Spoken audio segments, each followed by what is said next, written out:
he's not starting and a seventh-round draft pick rookie is, there's a pretty clear indication that he's not yet at a point the Dolphins feel comfortable with him being on the field. Another injury that's going to impact this weekend's games, Charger wide receiver Mike Williams has been ruled out after, I am told, he underwent further testing this morning on his back that revealed a small transverse process fracture. That is an injury that would keep Williams out for multiple weeks, after the Chargers really have been optimistic through the course of this week that Williams would be able to go tomorrow night against the Jaguars. He underwent an X-ray at the stadium. That was negative. He underwent an MRI early in the week.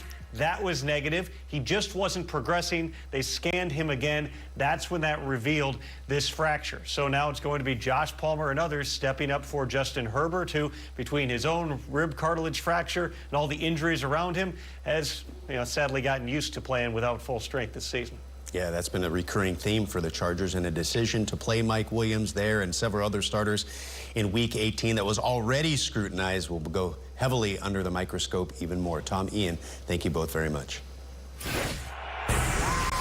Also going to be visited by Hall of Fame finalist Jared Allen, but we start with news on the two-time reigning MVP Aaron Rodgers. Packers general manager Brian Gutekunst meeting with the media earlier today, saying that the door is open for Aaron Rodgers to come back, and he does see a possibility that both Rodgers and Jordan Love, who will be going into his fourth season next year, will be on the roster once again. For much more on this story, let's welcome in our NFL insiders Ian Rapoport, Tom Pelissero, and for a general manager perspective, Mark Ross as well. Ian, we'll start with you. What did you make of Gutekunst's comments earlier today?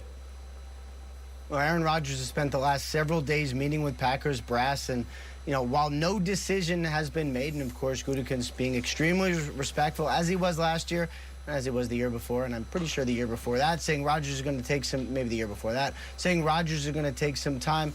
That all is true. That said, there's a couple things that are working in the direction, Tom, of Aaron Rodgers returning next year. First of all, my understanding was when he signed that massive contract extension this past offseason that it was a 2 or 3 year commitment to the Packers. So he's going to take some time to think about it, but I would be surprised based on what he committed to at the time if it was just one and done. I think that is one thing.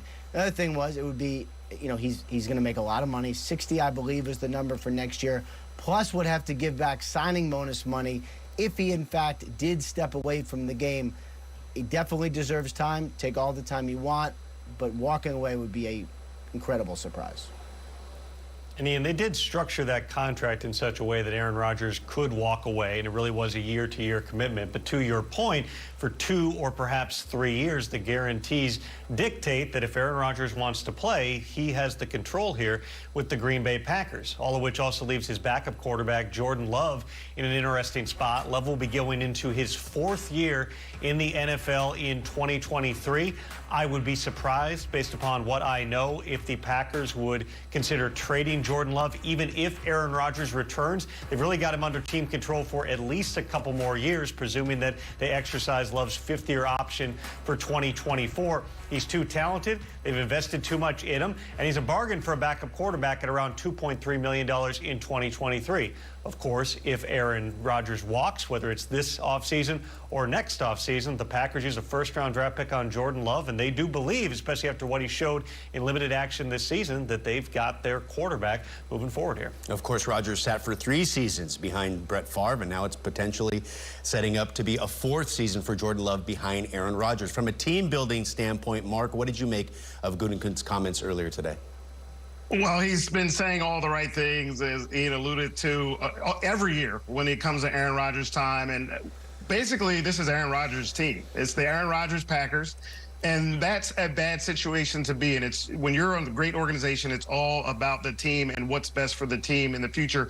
It seemed as if Green Bay set themselves up for the future when they drafted Jordan Love, when they traded up to do that. But now each year you're just going through, what can we do for Aaron Rodgers? Is he going to stay around? And the question from there, and they really have to ask is Aaron Rodgers good enough to win Super Bowls?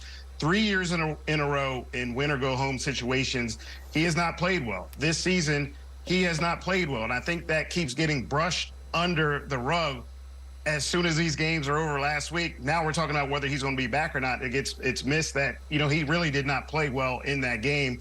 And for stretches of the season, he did not play well.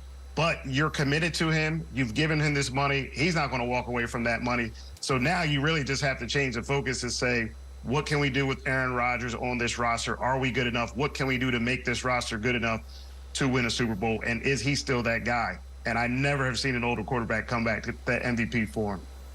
Mark, and those 3 games you mentioned, all at home at Lambeau Field. So potentially Aaron Rodgers setting up to dominate offseason headlines yet again. Mark, we'll see you just a little bit later in the show. Ian, Tom, hang right there. We have some other former MVP news. Lamar Jackson tweeting this last night. Thank you, everyone, for your support and concerns regarding my injuries. I wanted to give you an update as I am in the recovery process. I've suffered a PCL grade 2 sprain on the borderline of a strain 3.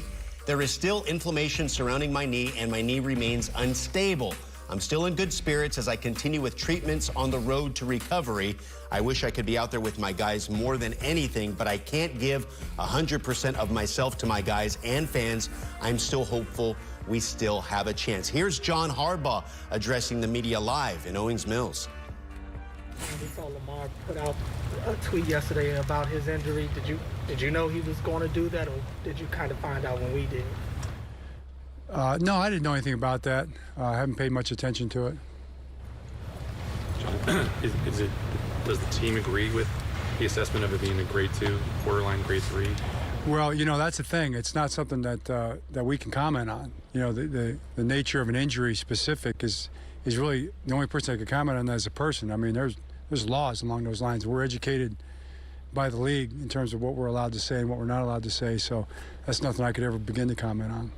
I got the sense that fans were thrown off by the contrast between the initial optimism around the injury and then him saying yesterday that it was a more serious injury. Was it a case where you guys realized it was a more serious injury maybe as you went along and he tried to rehab it? Or that's like, here's the thing. It's like you don't know. And that's why it's so challenging to stand here and you get asked questions about injuries all the time, and I understand it because it's important. And you don't always know. Sometimes you're hopeful it'll be quicker. I know I'm always hopeful that guys get back quicker, that it's the front end of any kind of a prediction. Sometimes it goes the other way and it's longer and you're disappointed. And that's why it's really tough to say. I mean, if I get up here and say it's going to be a certain amount of time and it doesn't turn out to be that time and everybody's like, well, you're not being honest with us. It's like, no, you really don't know. That's how medicine works. You just don't know. And I sure don't know. I mean, there's a range in there somewhere. And as a coach, you just try to get your guys ready and you hope that the guys get back. Had he communicated to you that he felt his knee was unstable? I'm not going to get any conversations you have with players. I mean, that's just not something that I would do. We have conversations about things all the time, and those are conversations between me and guys, whoever they are, really. Just that's all I can say about it. John, with the way the way he described it was the borderline seems very severe.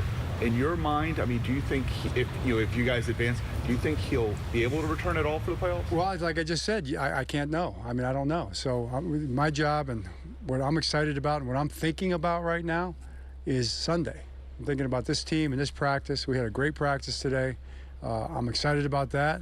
Can't wait to watch the tape on the practice. In all honesty, I can't wait for the meetings tomorrow morning. I can't wait for tomorrow night's meetings. And I sure can't wait for the game to start. I'm going to have to wait because it's not going to start until, 8:20 on Sunday night? But 8:20 Sunday night is what I'm thinking about. And I know our guys are too because they're into it. John, we've seen Tyler do more throwing the last couple of days. How has he looked to you, and how much are you looking forward to getting him out there starting Sunday night? Yeah, I'm hopeful for that. I mean, he's worked really hard. All the guys do. And if I could backtrack on that one, now that you made me think about working hard to get back, Lamar has too. I mean, the guys have worked super hard, and Lamar has done a great job working hard, and Tyler has worked super hard to get back, and he's got back on the practice field this week, as you saw. So we'll see where he's at, but I'm excited. For maybe that paying off for him. Maybe he can be out there. We'll see. John Harbaugh and the Ravens, of course, getting ready for that Sunday night matchup against the Cincinnati Bengals. Ian, you heard him say that he can't reveal too much about the specifics of Lamar Jackson's injury. Of course, Lamar did yesterday. What more can you tell us about this story? Yeah, I mean, coaches are actually allowed to reveal specifics of players' injuries. They're not doctors. But anyway, that's a whole other conversation.